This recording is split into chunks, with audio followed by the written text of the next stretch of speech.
Regata YouTube channel is receiving Craig Mitchell, Chief Umpire of SailGP. Hello, Craig. Nice to see you again after Fortaleza. The first question, do you have a place for local umpiring for SailGP Rio? I'm still available. Hi Blue, good to see you again after our last catch up in Fortaleza in the kite booth. We might be able to fit you onto the umpire team for the Rio event, but I'm afraid you'd have to fly to London because that's where the umpire booth for SailGP is based, in the TV studio. We've got a really good setup in Ealing.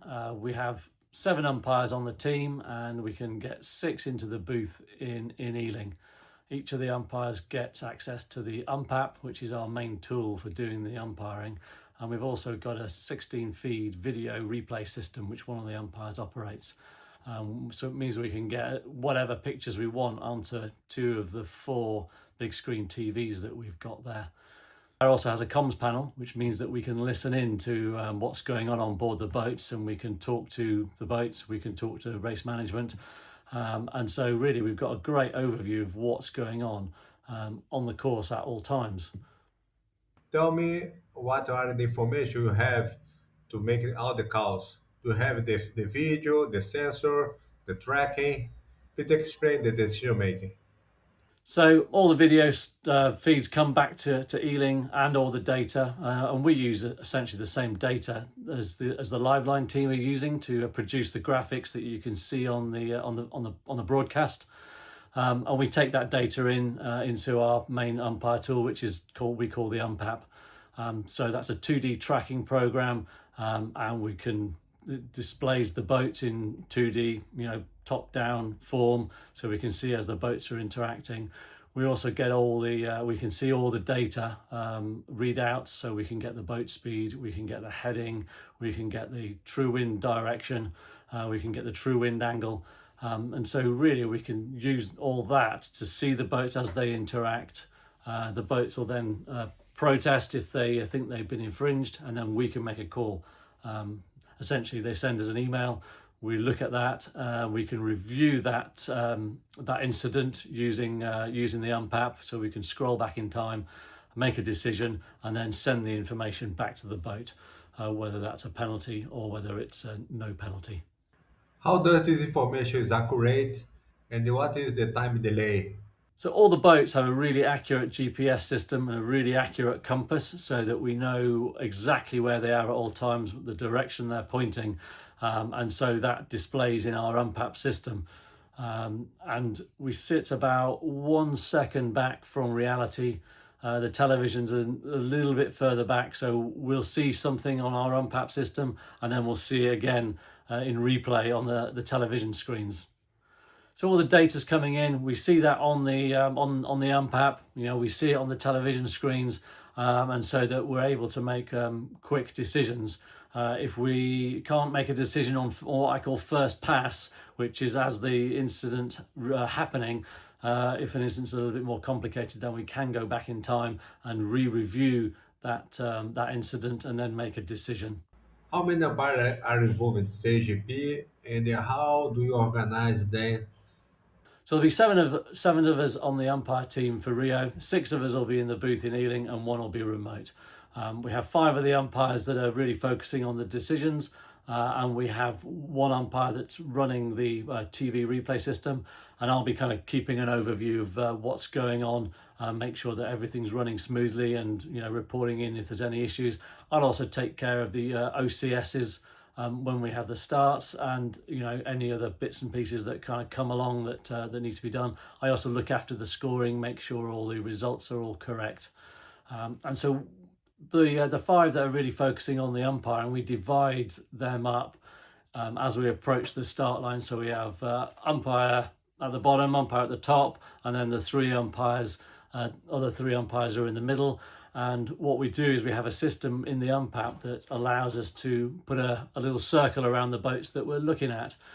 So each umpire is taking 2 or 3 boats, and as the boats start moving around, the umpires will then start swapping who's looking at which particular boats. And then as the race starts, as the boats go down the first reach, we'll then sort of reorganize, and so that each umpire's focusing on one particular pair or a group of boats, and each of the other umpires can also see who's managing which boat, which basically means that we don't have to be talking too much about who's where and who's got what, because you can see which umpires have got and are following which boats. And then we kind of follow through in the race, and as things change and as boats move forwards in the race or backwards in the race, then the umpires can redistribute who's looking for what. When there's an incident, we'll have one umpire that's following those boats. They'll make a decision, and so it's pretty much single umpiring. If there's another umpire available that sees the incident and may be able to help, then they may join in and they'll make a call together. But it's usually one umpire making a decision. SailGP follows a unique set of rules adapted from traditional sailing. Could you walk us through the origin of these rules? So the rules we use in SailGP are slightly different to what you'd find in other areas of the sport. They were originally developed for the America's Cup in 2013, but we've adopted those and we've tweaked them and changed them along the way in order to sort of fit what it is that we're trying to achieve, which is to run a competition within a broadcast window, a 90-minute window, and to make sure that we've got a winner. So everything that we're doing is focused on making sure that it's good for the broadcast, and that we're going to get a winner at the end of that. How do they differ from the normal world sailing rules? There's quite a few changes that we make to the rules. Most of which you'll never see really, because they're kind of sitting in the back of the rule book. But for the things that you'll see on the water, we changed quite a few rules. We delete a couple of rules. We delete the tacking rule. So now you just, as soon as you're through head to wind, then you're on a new tack. We don't restrict proper course, so the rule 17, if you're establishing an overlap from a stern, doesn't matter, there's no proper course restriction there, which makes it easier for us to make calls, and it also means that the teams will know, am I allowed to, what action am I allowed to take in certain at certain times. We also run the racing in a restricted area. We have a boundary around the outside, and so we've got to keep everybody inside that boundary.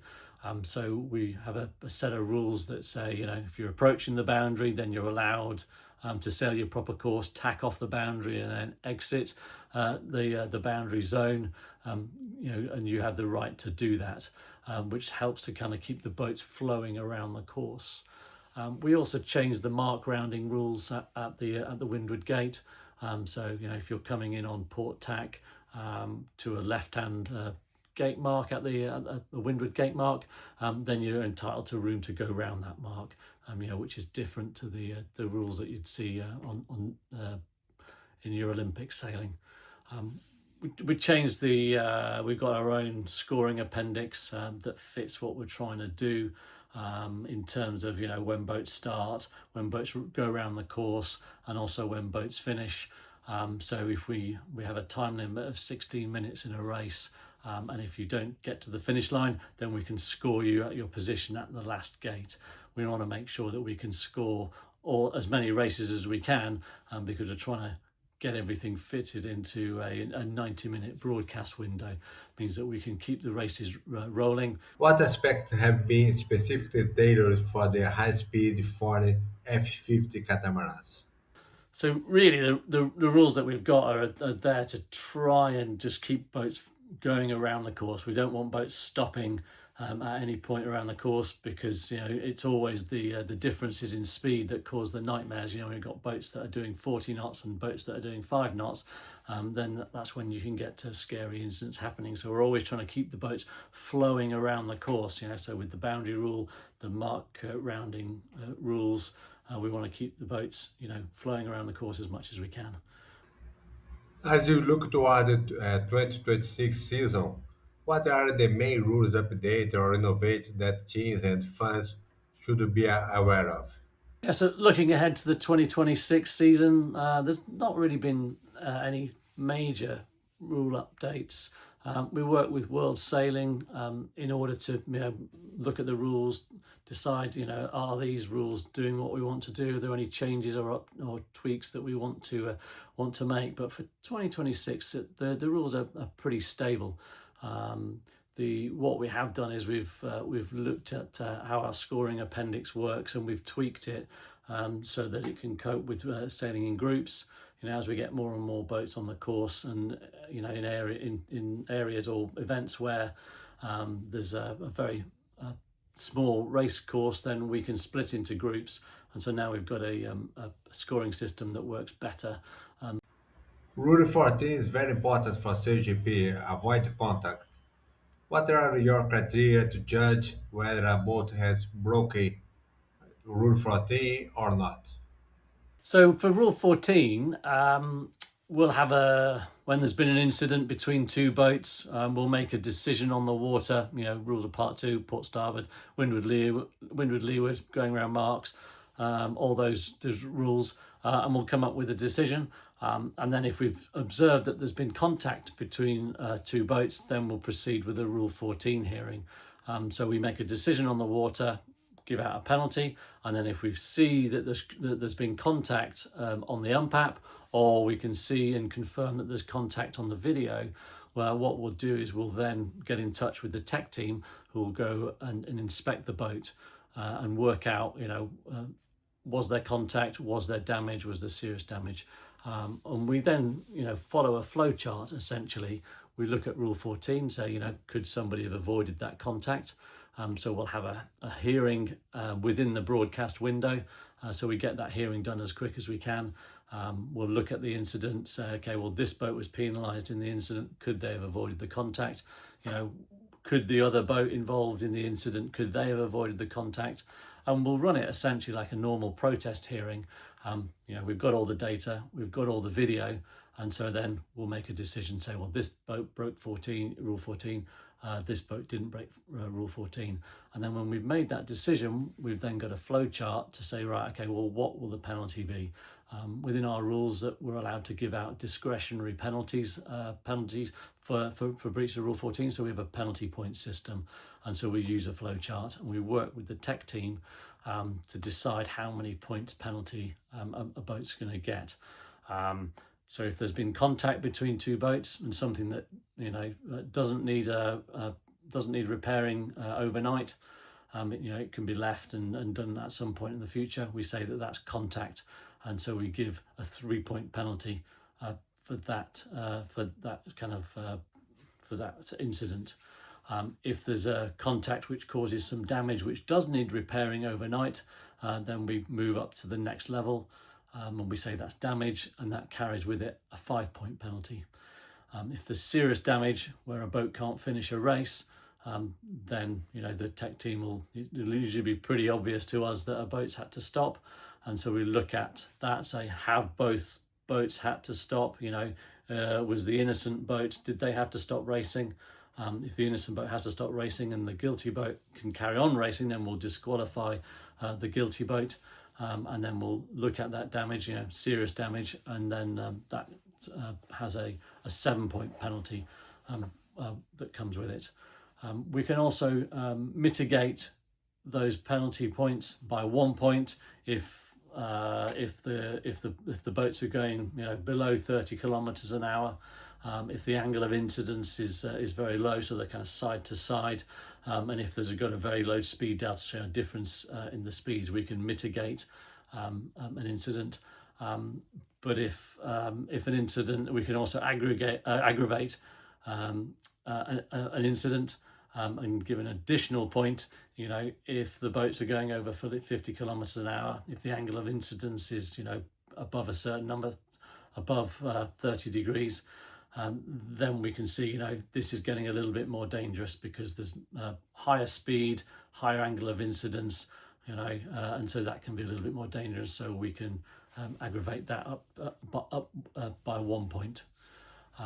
We've changed the penalty point system for this year. We got quite a lot of feedback from teams and the organising authority about the system we had last year. This year we've lowered overall those penalty point tariffs for each of the contact, the damage and the serious damage, and we've also changed the point at which you would get deducted season points. So last year you had an incident and you accrued penalty points, and then you got a season point penalty.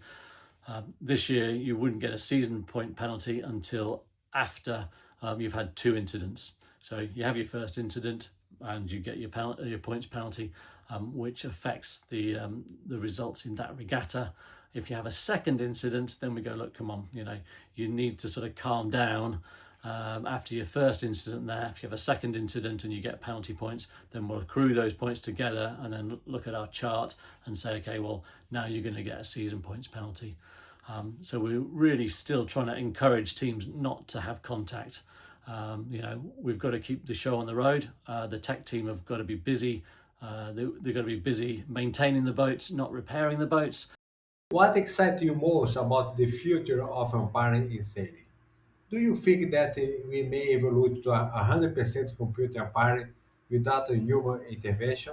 I think the future of umpiring in the sport is pretty exciting. As the technology gets cheaper and more boats are able to have these accurate GPSs on board their boats, able to have those tracking systems, the 2D systems, and so more and more will be able to use that technology and use that data.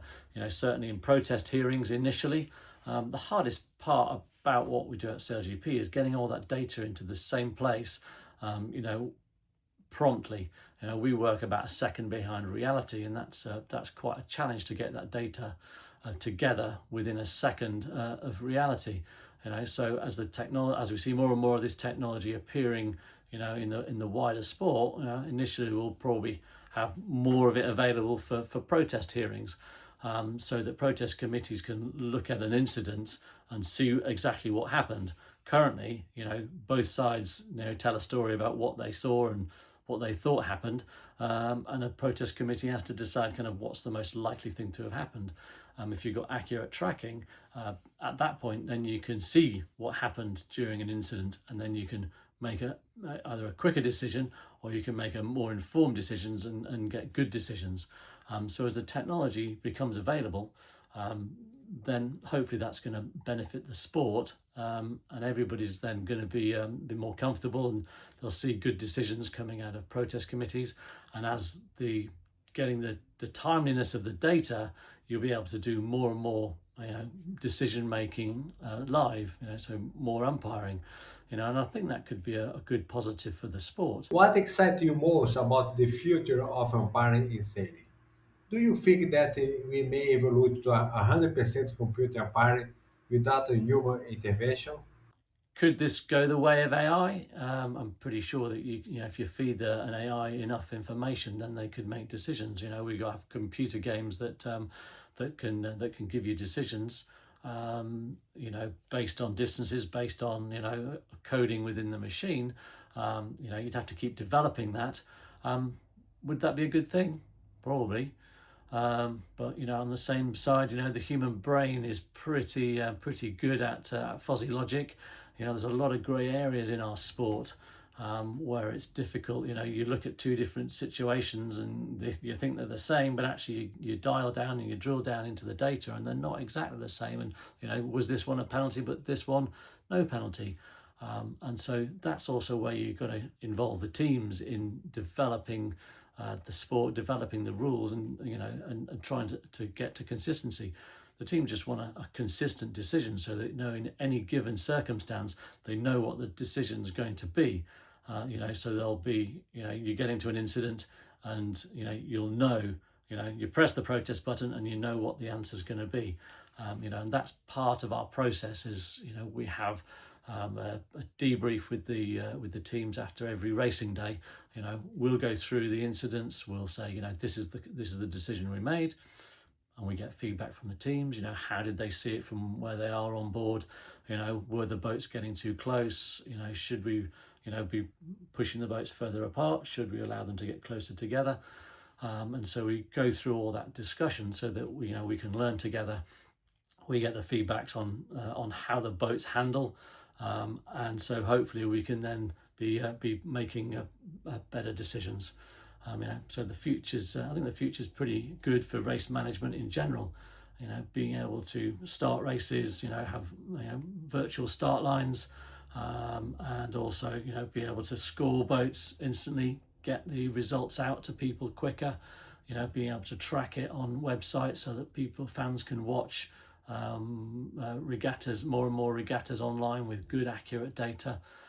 So I think SailGP is leading the way, and hopefully it's going to benefit the sport, further down the line. Good to join you, Blue. It's been good talking to you, and we're looking forward to the event in Rio. It's going to be an interesting race course, a spectacular place to go racing, and I hope it's going to have a successful event. I hope you get to go down to the venue and actually have a wander around, watch from the stadium. And we'll be sitting in Ealing watching from afar in our little air-conditioned windowless room. We enjoy our time. It's good to be with the guys with on the TV production. We get to see what's going on the course, and it's great to watch the events and see that they're a success, and I hope the fans enjoy the event in Rio. So see you soon. Thank you, Craig. Thank you for the interview and all your work for the development of an Umpire and all this technology. See you soon. Bye bye.